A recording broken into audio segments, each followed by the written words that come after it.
something this generational, something this profound could not have been done without exquisite presidential leadership. Mr. President, thank you for getting us over the finish line. House Speaker Paul Ryan was effusive in praising the dear leader, Donald Trump, after Republicans rammed their tax cuts for corporations and the 1% through Congress.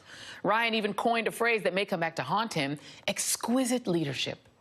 But one of the points in Michael Wolff's Fire and Fury is that Donald Trump doesn't really know Republican orthodoxy. That seems to be how he stumbled into agreeing, at least in principle, to comprehensive immigration reform today when he met with a bipartisan group of lawmakers.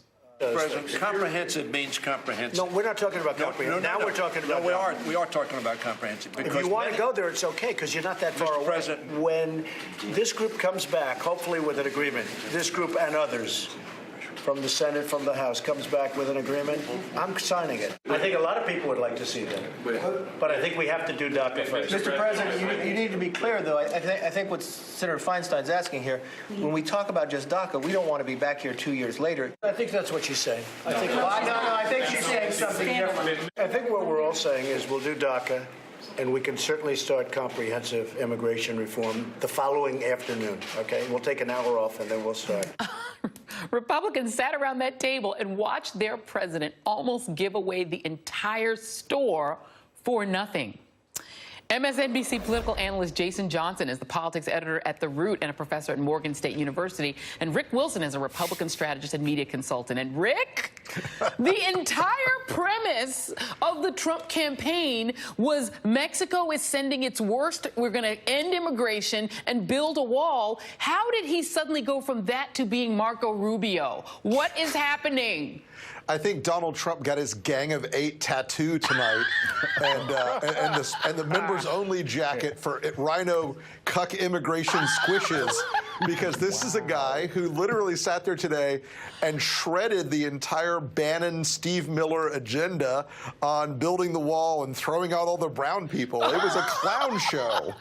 But who's in charge of telling Ann Coulter? I nominate you, Rick. You're in charge of telling Ann Coulter. You have to tell her. Okay, so Jason, is this some Democrats? In my Twitter feed, there's some anger that Democrats aren't really putting their foot down and saying, we ain't voting for a wall, period, end of story. We don't care what you say. Should Democrats be planting their flag there? They don't even have to put the flag down yet, Joy, because it's clear, and this is from the book, and everyone who's ever talked about this president, he agrees with whatever the last idea is of the person who left the room.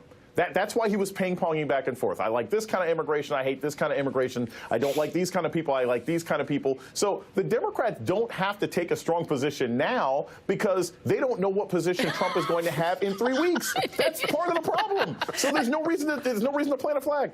Rick, I'm going to let you listen to Sarah Huckabee Sanders, whose job frequently is to try to interpret Trump for regular people. Here she is trying to explain that he really does know what clean DACA bill means. He meant something completely different than what clean DACA bill sounds like. Take a listen.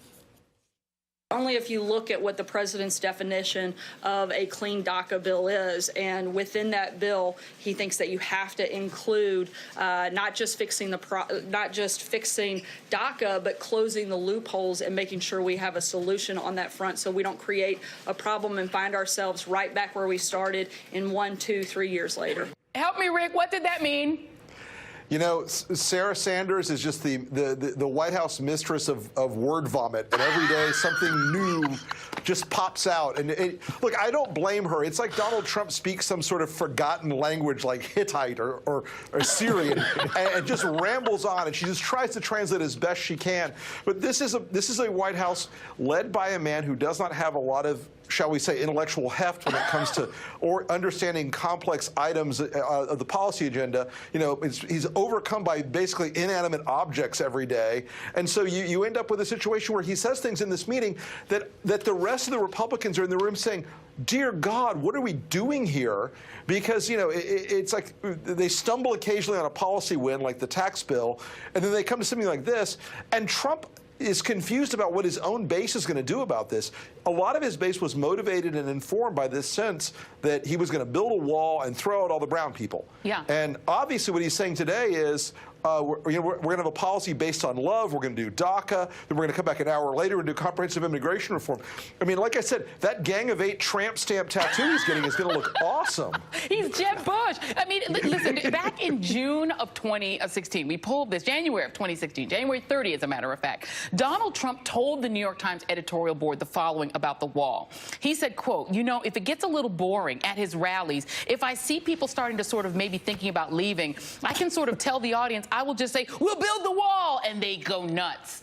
Isn't it just the case that Donald Trump used the wall and all of this sort of Brexiteer talk about immigration just to trick his base into being for him? Because he doesn't even know what any of this means. Yeah, Joy, he doesn't know what any of this means. He doesn't know how to build it. He's basically been, like, punked multiple times by Pena Nieto of Mexico. He's like, I'm not building your wall. I'm not giving you any money. Vicente Fox said, I'm not building the wall. So he doesn't even know how this thing can get made. And he's always been back and forth on these issues. Look, I mean, back in 2012, remember, he said Mitt Romney was crazy for telling people that they had to self-deport. That's and right. He said that to Newsmax. But I think the important thing to remember is this. As much as Donald Trump seems to flip-flop back and forth and can't figure out what he wants to order for lunch when it comes to immigration, this is the same administration that's now trying to kick out 200,000 El Salvadorans when they aren't doing that to Kosovo refugees who we accepted in 1999. So the underlying tendency is still kicking out people of color, making it difficult for people of color to stay in this country, while at the same time feigning ignorance. And at the same time, Rick, then why doesn't his base react when he changes his mind? Oh, I think we're going to see the comment section of the now Steve Bannon-free Breitbart tomorrow losing their minds on this. Yeah. And I think a lot of these folks that really relied on Donald Trump's immigration message that he really activated in an effort to position himself as the guy who was going to return their jobs from the sly Mexicans and the wily Chinese. You know, these evil brown people and people of color from overseas. He made it up. I think he's going to have some surprised supporters when they start reading these stories tomorrow. Absolutely. Jason Johnson, Rick Wilson, thank you guys. That's Thanks, all in Joy. for this evening. Bye.